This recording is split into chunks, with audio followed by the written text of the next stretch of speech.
the founder of the Article 3 Project, Article 3 being the judicial chapter of the U.S. Constitution. Mike Davis, welcome to the show. Good to have you with us. Thank you for having me. So many legal experts have, more or less delineated over the last 24 hours the weakness, the inherent flaws of what we think is in the indictment of President Trump.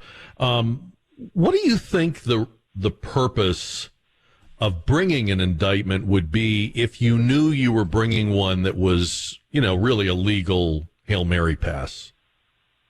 Well, because this is not about the law. This is about political lawfare against President Trump. I think Democrats are very worried that they can't beat President Trump in the polls, and so they simply want to indict him. And we're seeing this on three different fronts. We're seeing this with Soros-funded Manhattan DA Alvin Bragg bringing in these bogus, trumped-up charges against Trump, felony charges for the non-crime of settling a nuisance claim back in 2016. Alvin Bragg is taking apparently misdemeanor violations at best for bookkeeping and records with a 2-year statute of limitations that would have expired in 2018 and bootstrapping on federal election violations and turning this somehow into a felony in New York. Remember that Alvin Bragg pushed the prior Manhattan DA to reject these charges, to decline these charges. The Manhattan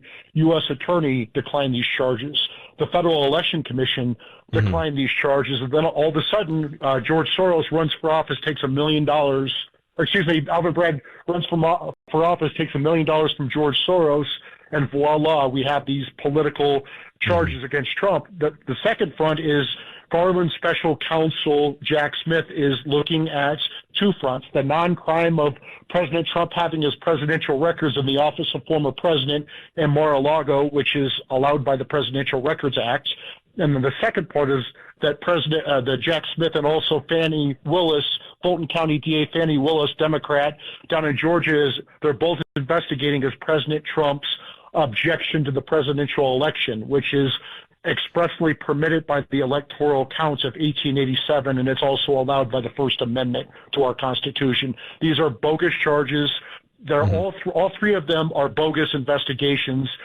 Alvin Bragg's is the most laughable of the three, so it's really mind-boggling to me that the Democrats would start with this one when it's so bad, because it's going to undermine the other two. Now, I understand what you're saying about the flimsiness of the legal case, but I hear a lot of people saying, hey, politically, this helps Trump. Do they think they are setting him up to be beaten again? Is that what's going on here? I imagine that if you're Alvin Bragg in Manhattan, or you're Jack Smith in DA, or you're in DC, excuse me, or if you're Fannie Willis down in Atlanta, you're in such a Democrat bubble, a leftist bubble, that you don't understand the reality. And so maybe they're trying to get Trump. Maybe they think he's the weaker of him and DeSantis. They're trying to give Trump the nomination so they think they can beat him in the general election. All it's doing is solidifying Republican support again for Trump, bringing in a lot of independents, maybe even some right-thinking Democrats. They are doing what I thought was the impossible, which is making Donald Trump sympathetic. This is going to backfire on them. It's going to ensure that President Trump is back in the White House in January 2025. So you think they don't realize that they are actually achieving the opposite of what they would like to achieve? That's exactly right. They think that they are definitely trying to meddle with the presidential election. I think Alvin Bragg has political ambitions beyond Manhattan DA's office. His left-wing lunatics in Manhattan, his limousine liberals in Manhattan are cheering right now, no doubt. They're, in their coffee shops with their Ukraine flags on their COVID masks, and they're very happy that nationwide, and more importantly, it's going to hurt our country very badly. This is crossing the Rubicon. I don't know how you come back from a country where one party indicts the political leader of the other party on bogus charges. And when you say that, do you mean that you really think we will see the two parties go at each other using this technique again in the future? I'll tell you this, Republican state attorneys general, Republican DAs, Republican prosecutors across the country better wake up. They better give Democrats a healthy dose of their own medicine here, because if they don't, this will never stop. Democrats, this is not our parents' or grandparents' Democrat Party. These are not liberals who love America.